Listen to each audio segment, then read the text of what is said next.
What happens when you show up to your stepfather's funeral and your own family pretends you don't exist? How do you mourn someone you loved when you're not even allowed through the church doors? This is the story of Erica Daniels, the daughter who stood in the hallway while others rewrote her place in the family. A story of betrayal, silence, and one woman's quiet fight to take her truth back. I flew to Nashville with a black dress folded in my carry-on, a small wooden box tucked beside it, and a heart that still couldn't believe Don was gone. My stepfather, my anchor, the man who taught me how to fix a leaking faucet, parallel park, and handle men who thought interior design was just picking paint. I hadn't been back in Tennessee in over a year. We'd spoken just weeks before his heart gave out, sounded tired but steady. I told him about a new commercial space I'd just signed in Austin. He told me not to work through the night again. I didn't think it'd be our last conversation. Outside Trinity Church, the spring sun cast soft shadows over the limestone steps. I held a bouquet of lilies and a letter I'd written the night before in a hotel room that smelled like stale coffee. When I reached the entrance, a young man in a black suit stepped in front of me. "Are you family?"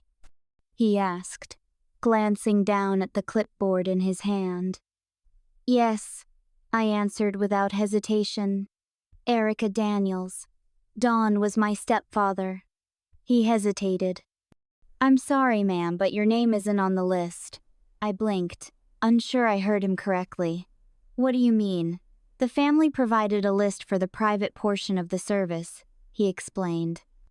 "I was told not to admit anyone not approved."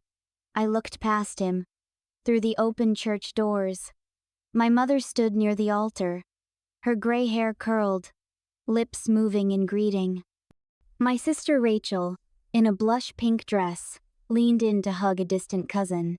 My brother Zach, now almost as tall as Don had been, adjusted his tie and laughed with someone I didn't recognize. I took a breath. There must be a mistake. I flew in from Texas. "I spoke to my mother last week." He shook his head. "I was given strict instructions, ma'am. I'm really sorry." A few guests looked toward us. I turned slightly, lowering my voice. "Can you at least tell someone I'm here? My mom Linda shall want to see me." "I'll ask," he said, disappearing inside. I waited. 1 minute, then 2. Guests filed past, offering each other hugs and tissues. None of them looked at me. When the man returned, his face was blank. "She said it's best you don't come in." And just like that, I became an outsider at my own father's funeral. I didn't always feel like an outsider in this family. When Don married my mom, I was 10. Rachel was already 15 and uninterested in sharing anything least of all her mother's attention. Zach was only 3, a quiet toddler with big eyes and a toy fire truck he refused to let go of. We weren't the Brady Bunch, but Don, somehow, made it work. He never tried to replace my father. Instead, he quietly filled the empty spaces. He taught me how to use a level, showed up at my middle school art fair even when Mom had to work late. And when I didn't get asked to homecoming, he brought home takeout and watched You've Got Mail with me on the living room floor. In high school, when my car broke down 3 weeks after I bought it, Don spent a Saturday afternoon teaching me how to check oil, change a tire, and what to do if a belt snapped. "You don't need a man to rescue you," he'd said, tightening the last lug nut. "But you've got one if you ever want backup." Years later, after he was diagnosed with congestive heart failure, I moved back to Nashville for 9 months, but my career on pause, worked freelance gigs from my laptop, and spent every morning driving him to appointments, sorting medications, researching diets he wouldn't hate. Rachel visited occasionally, always with a clock in her hand. "I've got court at 2. I can't stay long, Carter has soccer." Mom called her so busy and praised her for showing up at all. But with me, it was different. Expected, quiet, unnoticed. Don noticed, though. One night after his second hospitalization, we sat on the back porch watching fireflies. He was thinner than I'd ever seen him. His wedding band looked loose. "I don't say this enough," he told me, voice raspy. "You're the calm in this house, Erica. Always have been." I swallowed hard. "You don't have to thank me. I'm not," he said, smiling. "I'm just seeing you, clearly." When I finally moved back to Austin, we kept in touch through voice notes and the occasional care package. He'd send me postcards from local antique shops, each one ending with, "Don't work too hard. And if you do, at least invoice for it." Mom said less. She started deferring things to Rachel bank accounts, medical records, holiday planning. I tried not to let it sting. Rachel lived nearby. It made sense. That's what I told myself. But I'd always assumed, when the time came, I'd be there. That someone would call. That I wouldn't be forgotten. That's why, standing outside that church, lilies wilting in my hand, I couldn't understand what had changed. Why was the daughter who stayed in the hallway the one who heard the midnight coughing fits, who held his arm when the stairs were too much, who cleaned his oxygen tank filters now the one turned away? 3 days after I flew back to Austin, I got a call from Lydia Fisher, a family friend I hadn't spoken to in over a year. She and my mom had taught Sunday school together back in the day. She was polite, gentle, and utterly confused. "I just wanted to say I'm sorry you couldn't make it to the service," she said. I froze. "What do you mean? Rachel told us you declined." "Said things were still strained after your wedding, that you'd decided to stay away." My breath caught. I didn't decline.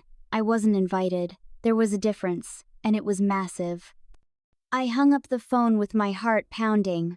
Then I opened Facebook. Rachel had posted an album titled "Celebrating Dawn's Life," complete with curated captions and over-edited photos. In every shot, she was center frame hugging our mother, holding Zach's shoulder, smiling beside Dawn's childhood best friend. One caption read, "He always said I was his rock." Another, "The last few months were hard, but I was proud to be at his side through every step." My stomach churned. I knew the truth. I was the one who managed his meds when Mom forgot. I was the one who cleaned the kitchen after he vomited from a new pill. I was the one who held his hand when he was scared of dying. Rachel didn't even know the name of his heart specialist. She didn't have to. I texted her the info during every appointment. I clicked on the video of her eulogy. It had over 200 likes. She stood at the podium in a black sheath dress, voice smooth, her tone measured. Don Shepard wasn't just my stepfather. He was my mentor, my friend, my strength when I needed it most. I watched in disbelief as she described reading to him during chemo, bringing him homemade soup, holding his hand during his final hours. All lies, beautiful lies. Her performance was Oscar-worthy. There wasn't a single mention of me, not one. I wasn't just excluded from the guest list, I was being erased from the story. I called my mother. It went to voicemail. I texted, "Can we talk?" An hour passed, then 2. At midnight I got a response. "Now's not a good time. Rachel's with me. Let's talk later." That later didn't come for a week. When it did, Mom's voice was tight. "Tired. I heard you tried to come to the service," she said. "Tried?" I echoed. "I did come. I stood outside for 20 minutes. They told me I wasn't on the list. I didn't know," she whispered.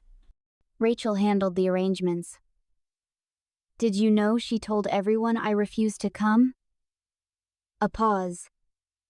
"She said she was protecting me from more stress." "Mom," I said, keeping my voice from shaking, "do you believe I would do that to you? To Dawn?" More silence. "I don't know what to believe anymore, Erica." Those words cracked something in me. Rachel had always needed to win. As kids, she turned everything into a race. Who could get better grades? Who got more attention? Who could twist a moment to her advantage? But this wasn't a game anymore. This was our father's death, and she'd weaponized it. Why? Because I left Nashville? Because I had a business and a life outside of her reach? Because I didn't need her approval? Rachel had always been Mom's confidant, the responsible one. The one who stayed nearby and showed up at family dinners and Sunday brunches while I flew home once a year, usually at Christmas. But proximity doesn't equal intimacy. And Rachel had always known that Dawn and I had a bond she didn't share. I think that scared her. I found an email in my inbox later that week forwarded by mistake from the funeral coordinator. The subject line, "Final read, through eulogy draft, Rachel Shepard." Attached was a Word doc titled Dawn Memorial Final Docs. It included talking points. Rachel cared for Dawn during illness. Rachel as executor of final wishes. Rachel reads letter from Dawn. None of it true. I stared at that draft with trembling hands. She hadn't just spoken over mesh, he'd rewritten me out of existence. That's when I realized Rachel didn't want a sister. She wanted to be the only daughter who mattered. And Mom? She let it happen. The day of Dawn's funeral replayed in my mind like a film I couldn't stop watching, each frame sharper the more I tried to forget it. I should have gotten back in the cab, should have flown home. But instead, I walked around the side of the church, slipping past the main entrance, into the older wing, the one with stained glass windows faded by time and a creaky door left cracked for ventilation. That's where I found Alan Royston, Dawn's best friend since college. He was leaning against the wall with a paper cup of church coffee and a cane he refused to actually use. When he saw me, his eyes widened. "Erica," he said, his voice low, "what the hell are you doing out here?" I told him everything in one breath, how I was turned away, how Rachel had rewritten the truth, how my mother hadn't even intervened. Alan's mouth tightened. "I figured something was wrong," he muttered. "Rachel's got that air about her today, like she's hosting an awards show." "Do you think," I asked, barely able to say it, "Dawn knew this would happen?" Alan looked at me for a long time before answering. He hoped you'd speak if things ever went sideways. He hesitated. "You want in?" I didn't ask what he meant. I just nodded. 10 minutes later, I was inside the sanctuary back row, right corner behind a column where no one would look unless they were trying. I sat down slowly, setting my gift-a-folded letter I'd written for Dawn in the seat beside me like it was another mourner. From where I sat, I could see the backs of heads I used to know, cousins, church ladies, Dawn's old co-workers. They all faced forward, listening intently as Rachel stepped to the pulpit in her pearls and practiced grief. She began her speech with a quote from Hemingway. Then she cried right on cue while reading a letter Dawn wrote to her. I wanted to scream. Dawn never called her my strong girl. That was never how they spoke. He did write letters, though. To me. I still had the one from last October when I'd sent him a photo of my new studio. He wrote, "You make space better, Erica, not just rooms. People feel easier around you." That's what I wanted to say. That's the man I knew. But my name was never spoken that morning. Not once. During the slideshow, a sea of smiling images washed across the screen. Dawn and Mom at Niagara Falls. Dawn and Zach fishing. Dawn at Rachel's law school graduation. Then, in the very last frame, a shot of him and May barely visible, from the back, at a picnic table. I was cropped at the shoulder. His arm rested on the table between us. The only proof I had ever existed in his story was a grainy photo, half a person, half a memory. I sat in that empty pew, hands folded in my lap, heart pulsing against my ribs like it was trying to leave. Grief had weight, but erasure? Erasure felt like being made of smoke in a room full of stone. As the final hymn played, I thought of the last Zoom call I had with Dawn. It was late. I had bags under my eyes from a client install, but he'd stayed up just to talk. "I'm proud of what you've built," he'd said. "But if anything ever gets twisted, if you ever feel like they don't see you tell the story, don't wait for permission." I hadn't understood what he meant then. Now I did. The story wasn't mine anymore. It had been taken, edited, and narrated by someone else. And unless I did something, it would stay that way forever. Back in Austin, I unpacked in silence. I didn't cry. Not that first night. I was past tears. My grief had calcified into something quiet, heavy, and sharp around the edges. I made tea I didn't drink. Saturday on my couch with a blanket over my knees like a patient recovering from surgery. I scrolled my phone not through messages, but through old voicemails. I had over a dozen saved from Dawn. Some were mundane reminders about allergy meds, grocery lists, comments about weather systems moving through Tennessee. But one caught me off guard. It was from 8 months ago. I hadn't listened to it since. "Hey, kiddo," his voice came, warm and slow. "Just wanted to say I read your piece in that architecture mag, proud of you. Always proud. I know sometimes people don't see what you carry, what you give, but I do. Always have. You've got more heart than most of us know what to do with. Don't let them dim that, okay?" I played it again. And again. And then, I opened my laptop. I didn't know where the words would go, but I knew they had to come out. I opened a blank Google Doc and started typing. I wasn't invited to Dawn Shepard's funeral. But I showed up anyway. It wasn't bitter. I didn't want revenge. I just wanted the truth to exist somewhere outside my head. I wrote until 3 a.m. I wrote about the 9 months I spent taking care of Dawn when no one else had time. I wrote about the nights I watched him breathe, unsure if he'd make it to morning. I wrote about the last Zoom call, and how he told me not to wait for permission to speak. I added photozones no one else had. Us fixing the fence in Mom's backyard. Him holding up a paint swatch to my first apartment's wall. Him laughing, mid-blink, sunburnt, and happy in my studio's rooftop garden. Then I attached the file to the guest book section of Dawn's online memorial page, the one hosted by the funeral home, and hit submit.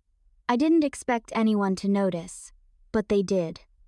Within 48 hours I received 3 emails. One from my cousin Leah in Charlotte. One from Dawn's old coworker Glenn.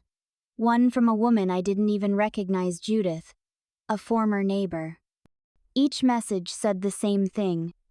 "Thank you for telling the truth. I was wondering where you were. I knew something didn't feel right." I didn't respond to any of them right away.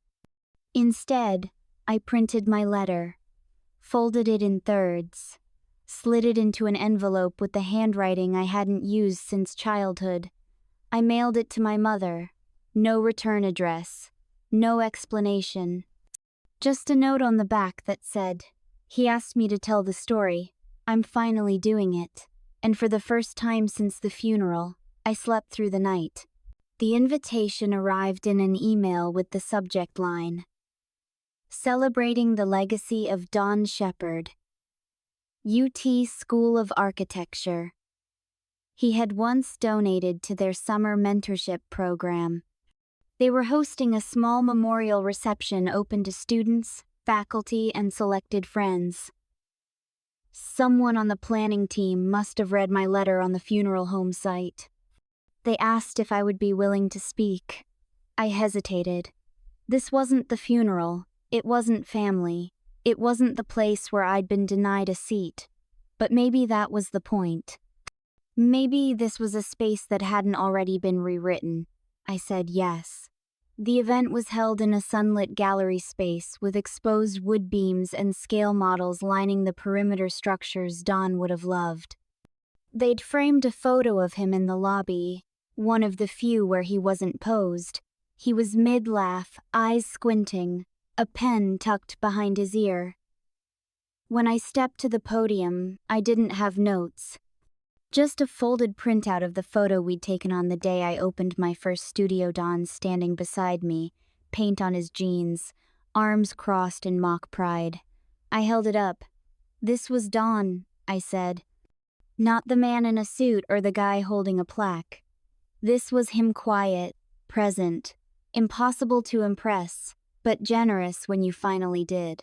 I looked around the room. "There's a story being told about Don right now," I continued. "A version that says who showed up when, and who mattered most. I'm not here to correct that. I'm here to add something that's been left out." I told them about the way Don let me lead when we repainted Mom's kitchen, even though I got the measurements wrong and the accent wall turned out crooked. I told them how he used to forward me articles from Architectural Digest with subject lines like, "Can you top this?" I told them he once drove 6 hours to surprise me at a design expo in Dallas just to stand in the back and watch. I didn't talk about Rachel, or my mother, or the guest list. I didn't need to. My voice stayed steady as I finished. "Don didn't need me to be at his funeral to know I loved him," I said. "And I don't need to be listed in any program to tell the truth about who he was." Then I pulled a folded check from my purse. "I'm making a donation today," I said, "to the mentorship fund Don cared about, in his name. For students who've been told they don't belong, who feel like they're not on the list." I handed it to the organizer and stepped down. The applause wasn't loud, but it was real. Afterward, people came up, some I knew, some I didn't. They shook my hand, shared quiet memories. One woman, a former student of Don, shrugged me and whispered, "I always wondered why your name wasn't mentioned at the service. Now I understand." As I was leaving, I spotted my mother in the back corner of the room. She hadn't RSVP'd, hadn't said a word, but she was there. She wasn't dressed like she had been at the funeral, no coordinated pearls, no stiff posture. She wore a soft blue cardigan, no makeup, eyes red as if she'd been crying. When I walked by, she stepped forward and touched my sleeve. "Your letter came," she said, her voice quiet. "I read it 3 times. I said nothing." She looked down. I didn't know how far it had gone. I let Rachel take over. I thought I was protecting Don's peace. "Were you?" I asked. Her silence was answer enough. She reached into her purse and pulled out a small velvet box. "He gave this to me a few months before he passed," she said. "Said it was meant for you, but he wasn't sure when the right time would be." Inside was a brass compass, old, scratched, familiar. I remembered it from our trips to the Smoky Mountains when I was a kid. "Don used to joke that it never pointed north, just toward the best lunch spot," he said. My mother added, "You always found your way even when the rest of us didn't understand how." I closed the box. "I don't need to be part of the family story," I said softly. "I just needed to reclaim mine." 2 weeks later, I stood in the quiet corner of Riverside Garden Park, sketchbook balanced on my arm. The city had turned green again. Birds were loud and the sun laid itself gently across the wooden bench I'd just finished sketching. It wasn't large, just a curved backrest, deep enough for comfort. The slats were slightly uneven on purpose, something Don would have laughed at. I called the project "Seat for the Uninvited." It wasn't for tourists, or plaques, or photo ops. It was for me. I reached out to a local carpentry nonprofit and commissioned the bench using salvaged wood and quiet intention. No names, no dates, just presence. When it was installed, I brought a small tin of polish and rubbed the arms smooth with my own hands. Then I sat. For an hour, then 2, listening, to wind, to leaves, to everything Don never got to say at that podium and everything I never said at that funeral. I didn't need Rachel to apologize. I didn't need my mother to rewrite the narrative. And I didn't need to be re-invited. Because some goodbyes don't happen in pews or programs. Some are hand-built slowly, gently, and entirely your own. I snapped a photo of the bench and tucked it into the back of my sketchbook, where only I could find it. A private marker, a quiet memorial. And then I walked away. Not because I was done grieving, but because I was finally ready to start living forward.